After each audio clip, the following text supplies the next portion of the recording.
Quiero comenzar diciéndoles que si estamos en este lugar tenemos que estar muy agradecidos al Señor en esta mañana, porque el solo hecho de la presencia física de nosotros acá en este recinto sagrado es una señal y una prueba de la misericordia de Dios. Y es una señal y una prueba del amor que Dios tiene para con cada uno de nosotros. Sin embargo, hay otra realidad, y esa realidad la podemos ver reflejada en las palabras que nuestro hermano nos acaba de decir en esta mañana.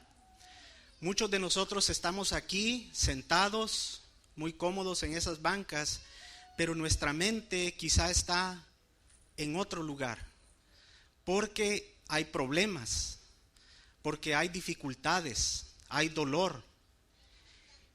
Pero hermano, tú estás acá no por casualidad, y esto lo hemos escuchado muchas veces, ¿no? Vamos a la iglesia no por casualidad. Este es un día especial. Este es un día especial en el que el Señor te ha traído a este lugar porque Él conoce el problema y la dificultad por la que estás pasando, y Él quiere darte una respuesta en esta mañana. Él quiere darte esa paz que solamente viene de Él y que este mundo no puede entender. Una paz que llega aún en medio de la dificultad, aún en medio del dolor. Así es que, hermano, es mi deseo, mi oración en esta mañana que todos y cada uno de nosotros, los que estamos aquí en este lugar, al salir por esas puertas, vayamos inundados de la paz de Dios. Muy bien. Dios está en control. Esa es una expresión que hemos escuchado en muchas ocasiones, y a veces quizá nosotros la hemos dicho a muchas personas cuando están atravesando un problema: no te preocupes, Dios está en control. Es muy fácil quizá para nosotros decírsela a alguien más cuando tal vez en nuestra vida no hay un problema grande como el que ellos están atravesando. Es quizá muy fácil para nosotros decirle a una persona la cual fue al doctor y le dijo: ¿sabe qué? Los resultados de los exámenes que le hicimos han salido positivos y usted tiene cáncer. Esas cinco letras, 6 letras que todos tememos. Es difícil, y como seres humanos es difícil cuando estamos pasando por el dolor y la aflicción, quizá por la muerte de un ser querido, pensar que Dios está en control. Muchas, como seres humanos, y debemos de ser honestos en esto, muchas preguntas se nos vienen a nuestra mente, muchas dudas se nos vienen a nuestra mente, y nos preguntamos una y otra vez, ¿por qué? A veces quizás nos enojamos con Dios porque nos estamos preocupando por su obra, por sacar adelante su ministerio acá en la tierra, y sin embargo una calamidad grande ha venido a nuestra vida. Es difícil entender que Dios está en control cuando atravesamos por una situación como esas. Sin embargo, en esta mañana, hermanos, yo quiero, y es mi intención, compartir con ustedes bíblicamente las razones por las cuales debemos de creer que Dios está en control. Así es que en esta mañana vamos a estudiar una historia en la Biblia que ha sido corroborada con la misma historia secular de este mundo. Una profecía bíblica que fue escrita más de 2600 años atrás, que se ha cumplido y se cumplió a través de los años durante la historia de este mundo. Pero antes de pasar a eso, hermanos, quiero mencionarles que muchas de esas cosas que pasan en nuestra vida no las vamos a comprender a cabalidad, porque Dios es un Dios soberano. Y la palabra soberano quiere decir, hermanos, que muchas veces Dios va a hacer cosas que tú y yo no vamos a entender. Dios va a hacer cosas que a ti y a mí Él no nos tiene que dar ninguna explicación. Sí, van a ser dolorosas, sí, van a ser confusas, Pero esto es parte de una cualidad inherente que Dios tiene, el cual es su soberanía.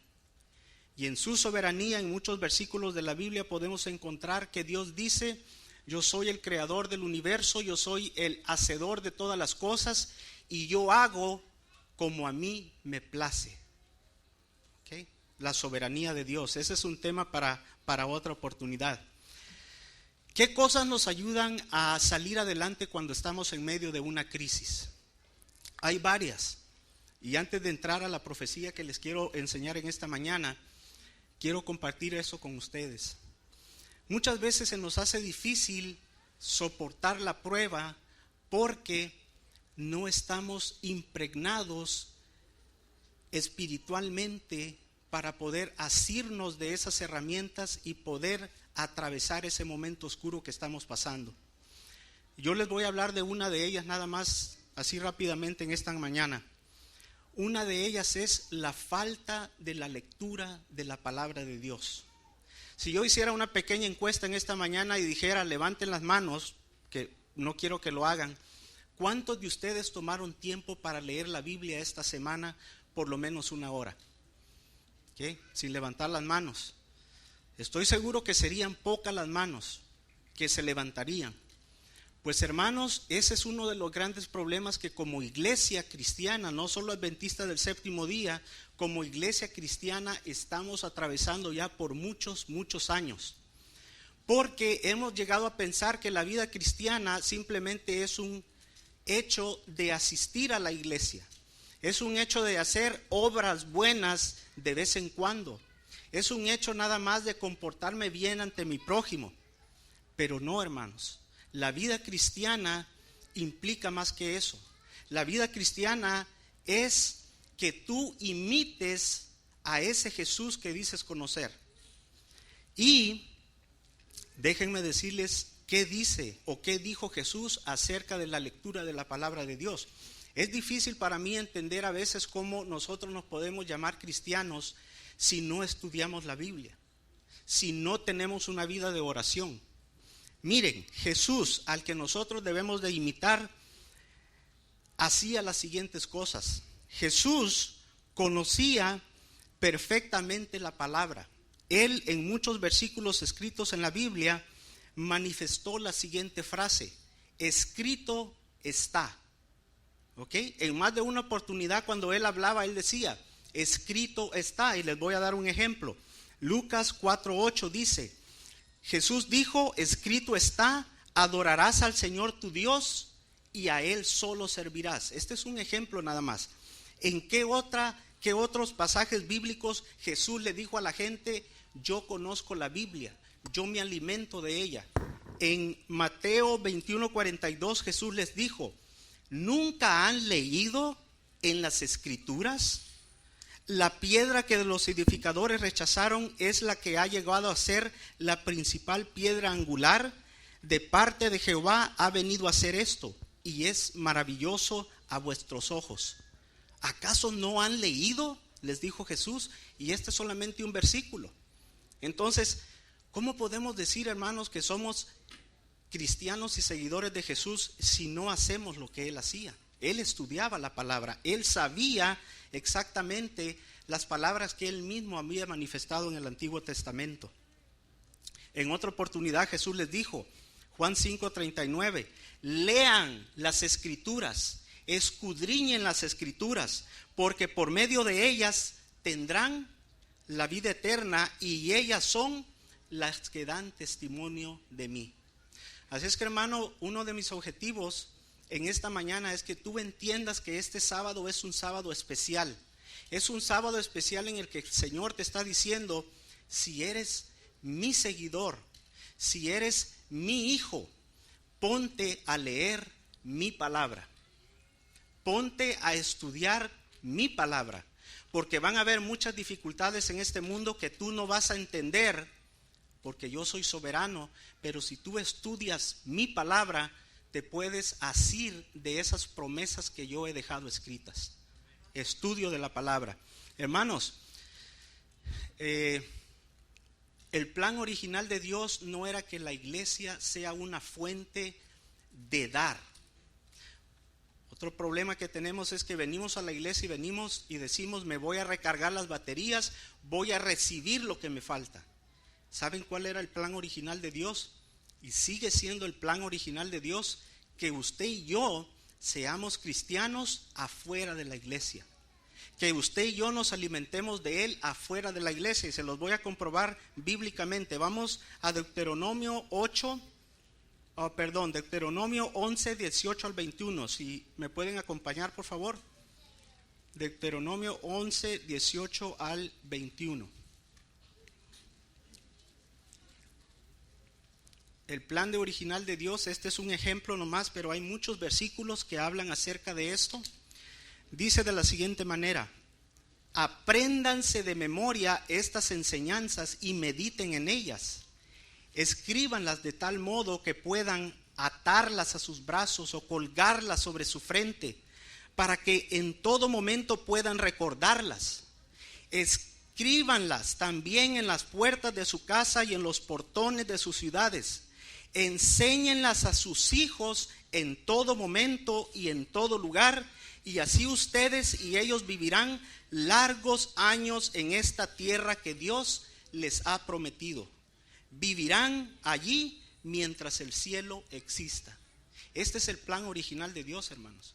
Que usted y yo nos alimentemos de su palabra, que tengamos una vida de oración, y cuando vengamos en la iglesia nosotros vamos a venir a dar alabanza a Dios por las cosas que Él hace en nuestra vida, a dar de lo que nos hemos llenado durante la semana, y así podemos ser una bendición para nosotros mismos y para nuestro prójimo también. Entonces, hermano, este punto lo quise tocar en esta mañana porque es una necesidad. Somos un pueblo que no lee. Tenemos que leer, hermanos. Y quizás lo están escuchando de una persona que trabaja en una escuela, que les dice a los estudiantes, lean. Tenemos que leer. Las estadísticas lo dicen. Las estadísticas dicen que 1 de cada 5 cristianos no lee la Biblia para nada. Va a la iglesia, pero no lee la Biblia para nada. Se hizo una encuesta. 40% dijeron, la leemos tal vez una vez a la semana. 45% dijeron, no la leo, o bueno, la leo una vez tal vez al mes. Los porcentajes son bien bajos, tenemos que volver a la palabra. Muy bien. Ahora sí vamos a hablar de nuestro tema central de esta mañana, que es el Dios que pone y quita gobernantes. Y hablando de la palabra, vamos a leerla en esta mañana. ¿Qué les parece? Vamos a leer el capítulo 2 de Daniel. ¿Okay? Vamos a, si no leyeron en la casa durante la semana la Biblia, aquí van a desquitar. Vamos a leer todo el capítulo. ¿Ok? Lo pueden buscar en sus Biblias o lo pueden seguir aquí en la pantalla. En el año segundo del reinado de Nabucodonosor, tuvo algunos sueños que lo perturbaron, a tal grado que se le fue el sueño. Entonces mandó a llamar a los magos, astrólogos, adivinos y hechiceros para que le explicaran sus sueños. Estos acudieron a presentarse ante el rey, y el rey les dijo: he tenido un sueño y me encuentro muy perturbado, pues quiero saber lo que el sueño significa. Los hechiceros hablaron con el rey en lengua aramea. Que viva para siempre su majestad. Cuente su sueño a estos sus siervos, y nosotros le daremos a conocer lo que significa. El rey le respondió: ya me he olvidado de qué se trataba el sueño, pero si ustedes me dicen lo que soñé y lo que significa, si ustedes no me dicen lo que soñé y lo que significa, van a ser hechos pedazos y sus casas serán convertidas en basureros. Pero si me dicen lo que soñé y lo que significa el sueño, yo les daré regalos, les concederé favores y les otorgaré muchos honores. Díganme entonces qué soñé y qué significa. Los magos volvieron a decir: si su majestad les cuenta su sueño a estos siervos suyos, ellos le dirán lo que significa. Pero el rey les respondió: yo sé muy bien que ustedes tratan de ganar tiempo, porque se dan cuenta de que esto ya está decidido. Si ustedes no me dicen lo que soñé, la sentencia para ustedes es una sola. Ustedes me están preparando una respuesta falsa y perversa, y mientras tanto habrán ganado tiempo. Así que díganme lo que soñé y entonces sabré que ustedes son capaces de decirme lo que significa. Los hechiceros le respondieron al rey: no hay nadie en toda la tierra que pueda decir a su majestad lo que soñó. Además, nunca ningún rey, ni príncipe, ni soberano ha preguntado semejante cosa a ningún mago, astrólogo o hechicero. Esto que su majestad nos pide es algo muy difícil y no hay nadie quien lo pueda revelar a no ser los dioses. Pero los dioses no viven entre los hombres.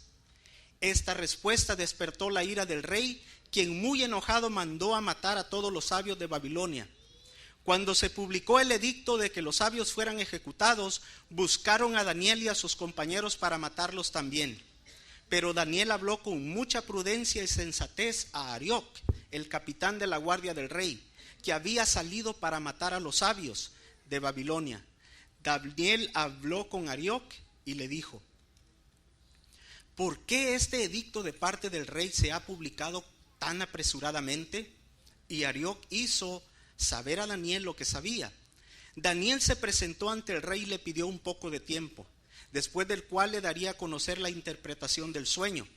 Después Daniel se fue a su casa, informó a sus compañeros Ananías, Hananías, Misael, Azarías lo que pasaba, a fin de que ellos pidieran al Dios del cielo que se mostrara misericordioso en relación con este misterio, para que Daniel y sus compañeros no murieran junto con los otros sabios de Babilonia. Fue así como durante una visión nocturna el secreto le fue revelado a Daniel, por lo cual Daniel bendijo al Dios del cielo y dijo: Daniel, bendito seas por siempre, bendito sea por siempre el nombre de Dios, porque suyos son el poder y la sabiduría. Tú cambias los tiempos y las edades, y a unos reyes los pones y a otros los quitas. A los sabios y entendidos les das gran sabiduría, y les revelas lo profundo y lo escondido. Tú conoces lo que está en tinieblas, pues en ti habita la luz. A ti, Dios de mis padres, te doy gracias y te alabo porque me has dado fuerza y sabiduría, y ahora me has revelado lo que te pedimos. Nos has dado a conocer el asunto del rey. Después de esto, Daniel fue a hablar con Arioc, a quien el rey había ordenado matar a los sabios de Babilonia, y le dijo: no mates a los sabios, más bien llévame a la presencia del rey y yo le haré saber la interpretación de su sueño. Enseguida Arioc llevó a Daniel ante el rey y le dijo: entre los deportados de Judá he encontrado a un hombre que dirá a su majestad lo que su sueño significa. Entonces el rey se dirigió a Daniel, el cual llamaban Belsasar, y le dijo: ¿tú puedes decirme qué fue lo que soñé y lo que el sueño significa? Y Daniel respondió al rey: el misterio que su majestad pide conocer, ni sabios, ni astrólogos, ni magos, ni adivinos podrán revelárselo. Pero hay un Dios en los cielos, el cual revela los misterios, y es él quien hace saber a su majestad, el rey Nabucodonosor, lo que sucederá en los últimos días. Esto es lo que su majestad soñó, y estas son las visiones que tuvo en su lecho. Mientras su majestad estaba acostado, se puso a pensar en lo que sucederá, y el que revela los misterios le mostró lo que está por acontecer. Este misterio me ha sido revelado, no porque en mí haya más sabiduría que en todos los seres vivientes, sino para que yo haga saber a su majestad lo que el sueño significa, y para que su majestad entienda los pensamientos que tenía. Su majestad veía una gran imagen. Esta imagen era muy grande y su esplendor era impresionante. Estaba de pie ante su majestad y tenía un aspecto terrible. La cabeza de esta imagen era de oro fino, Su pecho y sus brazos eran de plata y su vientre y muslos de bronce. Sus piernas eran de hierro y sus pies eran de parte de hierro y en parte de barro cocido. Mientras su majestad miraba, una enorme piedra que nadie cortó se desprendió de un monte y golpeó los pies de hierro y de barro cocido de la imagen y los hizo pedazos. Entonces se hicieron también pedazos el hierro, el barro cocido, el bronce y la plata y el oro, hasta hacerse como el polvo del trigo que se muele en el verano, y el viento se los llevó sin dejar el menor rastro. En cambio, la piedra que golpeó la imagen se convirtió en un gran monte que llenó toda la tierra. Este es el sueño, pero también haremos saber a su majestad la interpretación del mismo. Su majestad es rey de reyes, escuchen muy bien esto, porque el Dios del cielo le ha dado el reino, el poder, la fuerza y la majestad. Dios ha puesto en manos de su majestad a la humanidad entera, lo mismo que a las bestias del campo y a las aves del cielo, con lo que ha dado a su majestad el dominio sobre todas las cosas en todo lugar habitado. Su majestad es la cabeza de oro. Pero después de su majestad surgirá otro reino inferior al de su majestad, y luego un tercer reino de bronce, el cual dominará sobre toda la tierra. El cuarto reino será fuerte como el hierro, y como tal desmenuzará y romperá todas las cosas. Los pies y los dedos que su majestad vio, y que eran en parte de barro cocido y en parte de hierro, serán un reino dividido que tendrá algo de la fuerza del hierro, tal y como su majestad vio el hierro mezclado con el barro. Y como los dedos de los pies eran en parte de hierro y en parte de barro cocido, ese reino será en parte fuerte y en parte frágil. Y así como viste el hierro mezclado con el barro, esos reinos se mezclarán por medio de alianzas humanas, pero no se fundirán el uno con el otro. Así como el hierro no puede mezclarse con el barro. Y en los días de estos reinos el Dios del cielo hará que surja un reino que jamás será destruido ni entregado a otro pueblo, sino que desmenuzará y consumirá a todos esos reinos, aunque él permanecerá para siempre. Tal y como su majestad vio que del monte se desprendió una piedra sin que nadie la cortara, la cual desmenuzó el hierro, el bronce, el barro, la plata y el oro. El gran Dios ha mostrado a su majestad lo que sucederá en el futuro. Este sueño es verdadero y su interpretación es fiel. Acto seguido, el rey Nabucodonosor se postró sobre su rostro y se humilló ante Daniel y mandó que le ofrecieran presentes e incienso. Luego el rey habló con Daniel y le dijo: ciertamente el Dios de ustedes es el Dios de dioses y el Señor de los reyes. Es Él quien revela los misterios, pues tú pudiste desentrañarlo. Y así que el rey exaltó a Daniel y le otorgó muchos honores y grandes regalos, y lo nombró gobernador de toda la provincia de Babilonia y jefe supremo de todos los sabios. Además, Daniel solicitó al rey poner a Sadrach, Mesach y Abednego sobre los negocios de la provincia de Babilonia, y su petición le fue concedida. Por su parte, Daniel se quedó en la corte del rey. Amén. Ya leyeron su hora este día la Biblia. ¿Ok? Ya por este día se les pasa. Muy bien.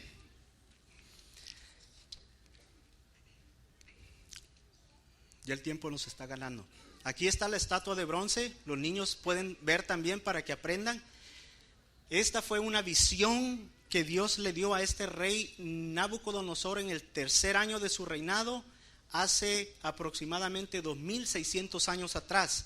Sin embargo, para los niños que están acá, Dios le estaba diciendo al rey todo el futuro de este mundo hasta que Él venga por segunda vez. Amén. ¿Ok? Y aquí empezamos el punto central de esta mañana. Dios está en control. ¿Ok? Tenemos el primer reinado. Le dijo al rey Nabucodonosor: tú eres ese rey de la cabeza de oro. el imperio babilónico, y ahí dice que fue desde el año 605 al 539, casi un siglo, más de un siglo, ¿ok? El rey Nabucodonosor llegó a ser conocido, el imperio de Babilonia llegó a ser conocido como una maravilla del mundo antiguo. Allí se construyeron unos jardines que eran super jardines, los jardines colgantes de Babilonia. El río Éufrates, si no estoy en lo equivocado, entraba por un lado de las murallas, atravesaba todo el reinado y salía por otro lado. ¿Okay? El rey se sentaba siempre a admirar todo aquello que él había construido, y Daniel le dijo: el Señor te ha dado a ti todo el poder, los animales te los ha dado a ti para que tú estén sujetos a ti también, Él te los ha dado, tú eres esa cabeza de oro. Sin embargo, aunque el rey Nabucodonosor pensaba que su poder nunca iba a terminar y que su reino iba a durar para siempre, aunque él muriera, en el plan de Dios las cosas no eran de esa manera. Acuérdense que al principio dijimos que Dios es soberano. Dios hace cosas para llevar a cabo sus planes. Aunque nosotros no las entendamos y aunque nos cause dolor y sufrimiento, pero Dios tiene un plan trazado para antes de su segunda venida. Y este es un tema que tenemos que tocar más adelante, porque esta es la soberanía de Dios. Porque muchos pueden decir: bueno, y entonces, ¿dónde está mi libre albedrío? Si Dios tiene un plan y quiere llevar a cabo su segunda venida y a veces acomoda las cosas. Es un tema para otra oportunidad, hermanos. Muy bien. Después de que el rey Nabucodonosor murió, el último rey de Babilonia fue Belsasar. Y este Belsasar está en la Biblia, porque una noche él hizo un banquete. A ver, los niños están poniendo atención. Hizo un banquete, y ¿saben qué hizo? Dijo: tráiganme todas las copas que estaban en la casa de Dios, que se utilizaban para los cultos del templo, y dijo: echémosle vino y tomemos. Tráigame los platos, todos los utensilios que habían en la casa del templo, que habían sido dedicados a Dios mismo, y comamos en ellos. En otras palabras, burlémonos de ese Dios. ¿Saben qué pasó esa noche? Mientras él comía, la Biblia dice que se apareció un dedo en la pared. Y esto es real, Se apareció un dedo en la pared, y ese dedo empezó a escribir unas palabras en arameo. Y las palabras que se escribieron fueron las siguientes, en el idioma de ellos: Mené, Mené, Tekel, Parsin. 4 palabras. ¿Qué querían decir esas palabras? Era el mismo dedo de Dios que había bajado y le estaba diciendo al rey: tú te has burlado de mí, ¿sabes qué? Tu reino va a terminar y te lo voy a quitar. Esas palabras querían decir lo siguiente: Dios te ha llamado a cuentas y le ha puesto fin a tu reinado. Dios te ha pesado a ti, su majestad, en una balanza, y su peso deja mucho que desear. Dios ha dividido el reino de su majestad y se lo ha entregado a los medos y los persas. Así es que esa noche cuenta la historia, y rápidamente, ya no tenemos mucho tiempo, que entraron unas fuerzas invasoras por medio de ese río que entraba al imperio, y así pudieron matar al rey, capturar a toda la gente, y se acabó el reino de Babilonia. El siguiente es el de los medos y los persas. Ellos fueron los que ganaron. Cuando entraron por medio del rey Ciro el Grande, que fue el rey que los conquistó y luchó esa noche y conquistó a Babilonia, cuando entraron tomaron posesión de todo lo que Babilonia tenía. Este rey Ciro no era malo como los otros reyes de Babilonia. Este rey Ciro era bueno con el pueblo de Dios. ¿Sabían que este fue un reinado de prosperidad para el pueblo de Dios? Porque el rey Ciro dijo: voy a permitir que todos los esclavos de Jerusalén que han estado esclavizados, valga la redundancia, durante el imperio babilónico, regresen a Jerusalén si ellos desean. Y los dejó ir a Jerusalén. Pero Daniel y sus amigos que habían sido puestos como gobernantes en Babilonia, se quedaron a servir con él el imperio de los medos y los persas. Muy bien, entonces fue ese reinado, otro imperio, ¿ok? Otro gran poder en la tierra. Luego de él vino otro, ¿ok? Reinaron por ¿cuántos años? 539 al 331 el imperio de los medo-persas, y luego por el año 331 surgió un gran guerrero en aquella área del mundo que se llamaba ¿cómo? Alejandro el Grande.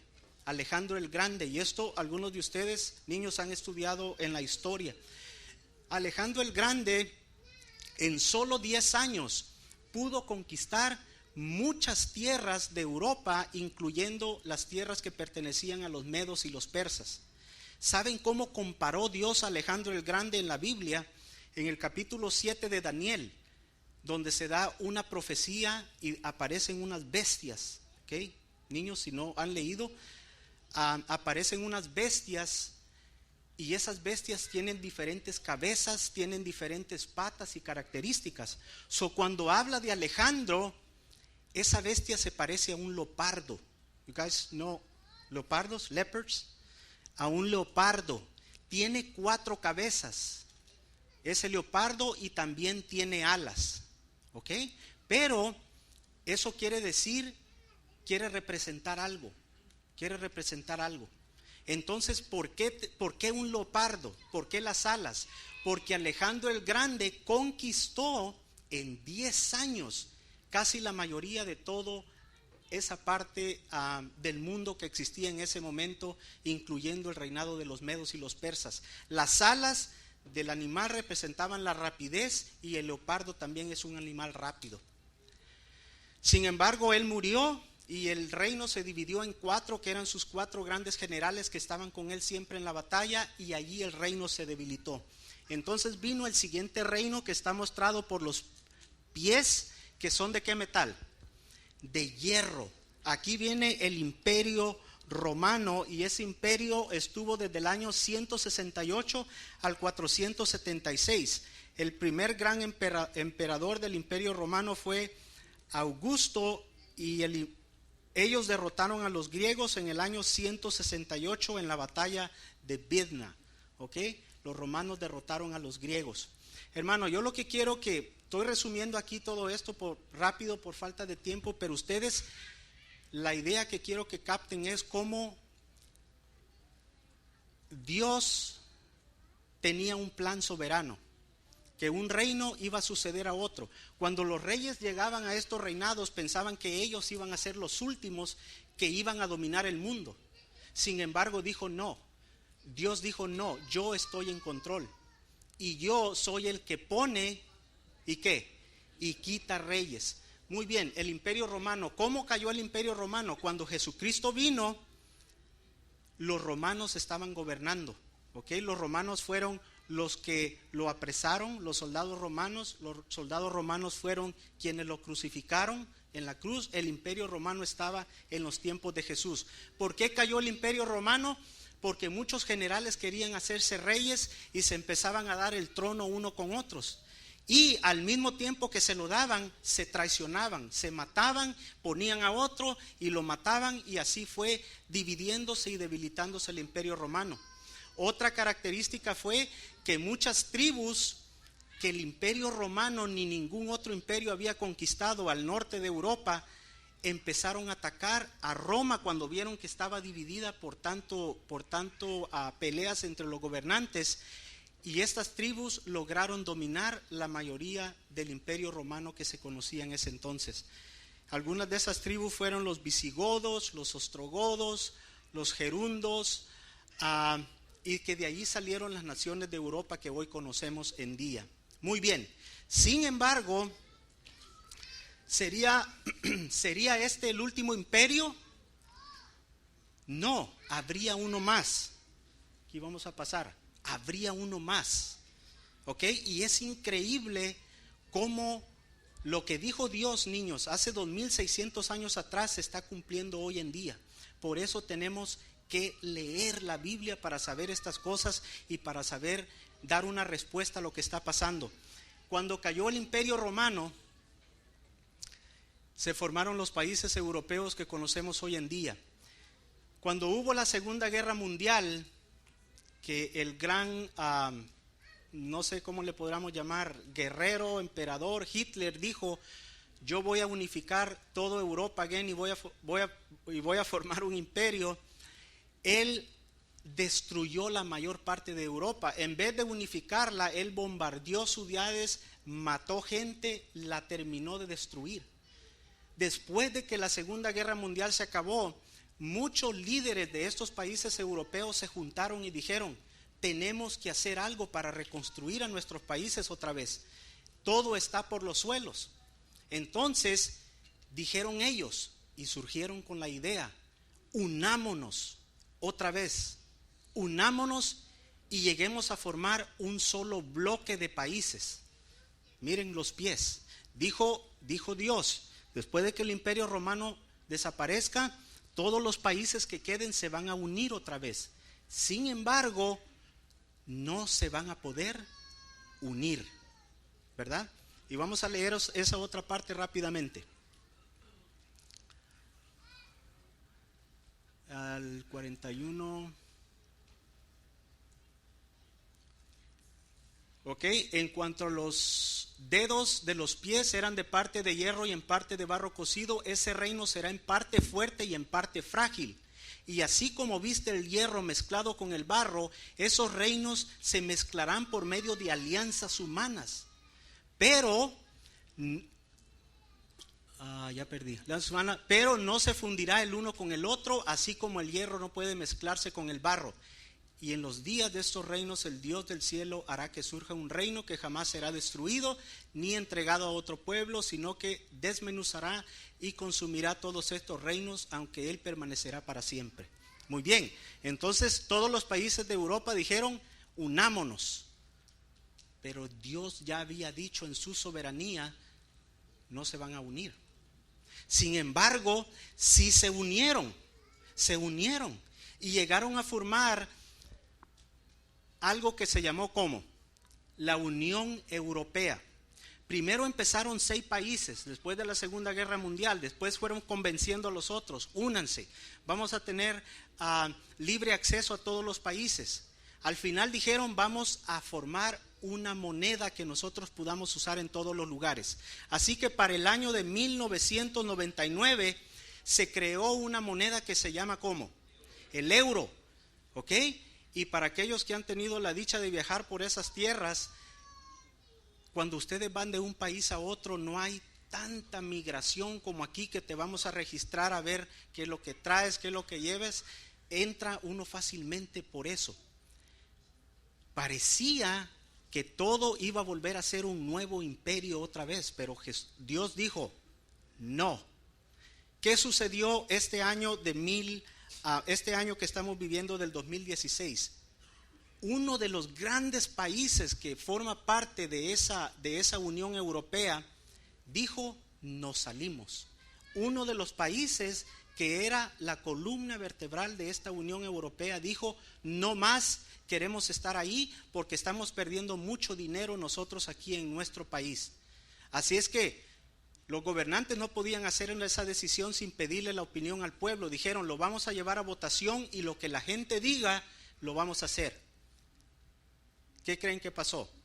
La gente dijo: salgámonos de la Unión Europea y ya no seamos parte de ellos, porque estamos perdiendo mucho dinero que puede entrar al país fácilmente si no fuéramos parte de ellos.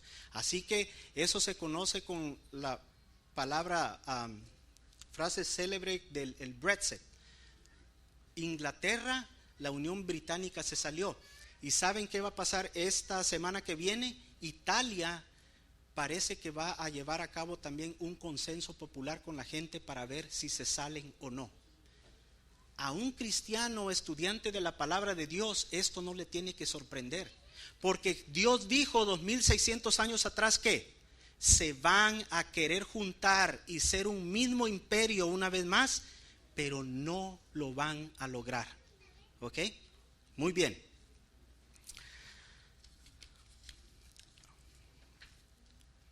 volvamos a este versículo, Daniel 2, 20 y 22. Y ya para terminar en unos 5 minutos más, porque ya algunos niños me están diciendo, apúrese que tenemos hambre.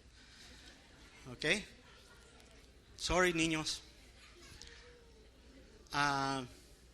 Hoy el papá le está diciendo también que me diga, ¿verdad? Ok, volvamos a este versículo, Daniel 2, 20 al 22. Cuando Dios le reveló la visión a Daniel, estas fueron las palabras de él: bendito sea por siempre el nombre de Dios, porque tuyos son el poder y la sabiduría. Tú cambias los tiempos y las edades, y a unos gobernantes, aquí le quité la palabra reyes intencionalmente, yo creo que estarán de acuerdo en que podemos decir gobernantes, ¿no? ¿Podríamos decir presidentes también? Sí, porque en los tiempos en que se dio esta profecía existían reyes, no había presidentes, no había gobernadores, ¿verdad? Entonces esa era la palabra que el rey iba a entender. Tú cambias los tiempos y las edades, y a unos gobernantes los pones y a otros gobernantes los quitas. A los sabios y entendidos les das gran sabiduría y les revelas lo profundo y lo escondido.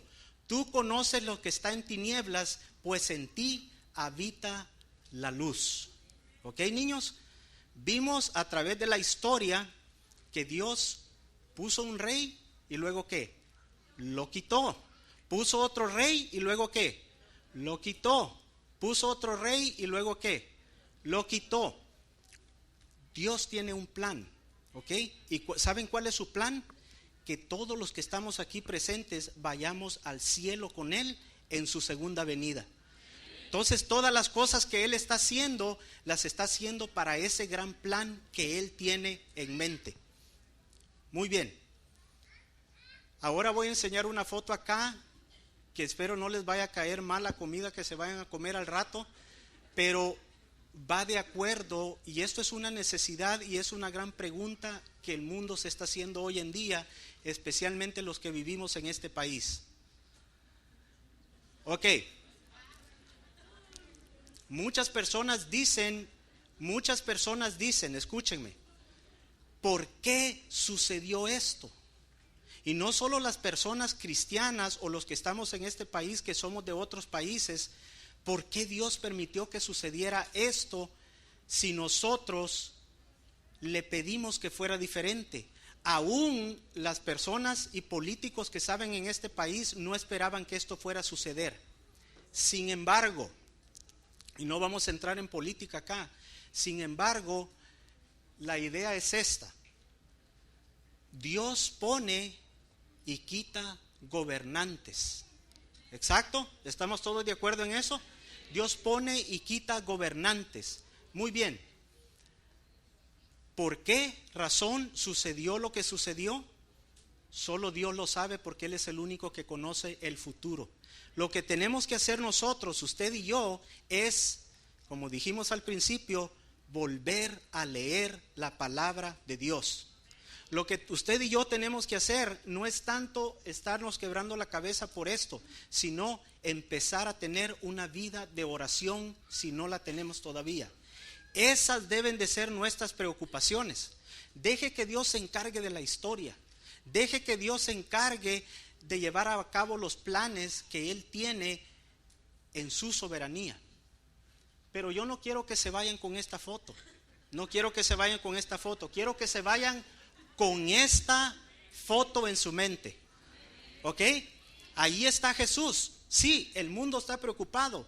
Y tal vez para algunos, y lo voy a decir con mucho respeto esto, para algunos que tenemos documentos acá, no sea tanta preocupación para otros hermanos que están aquí sentados también, que no los tienen. Podemos decir nosotros, pues yo ya estoy tranquilo, yo no me preocupo, pero ¿sabe qué? Su hermano, su prójimo que está allí sentado a la par suya, puede que él no esté en la misma situación.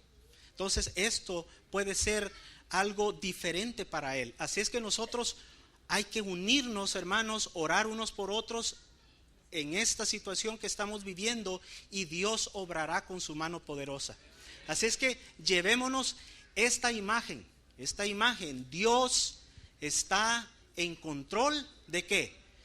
Del mundo y de todo lo que está pasando en este lugar. ¿Cómo lo sabemos? A través de la historia ya nos los dijo Él y nos lo dejó revelado. Así es que Dios no se equivoca y no es hombre para mentir. Dios está en control. Amén.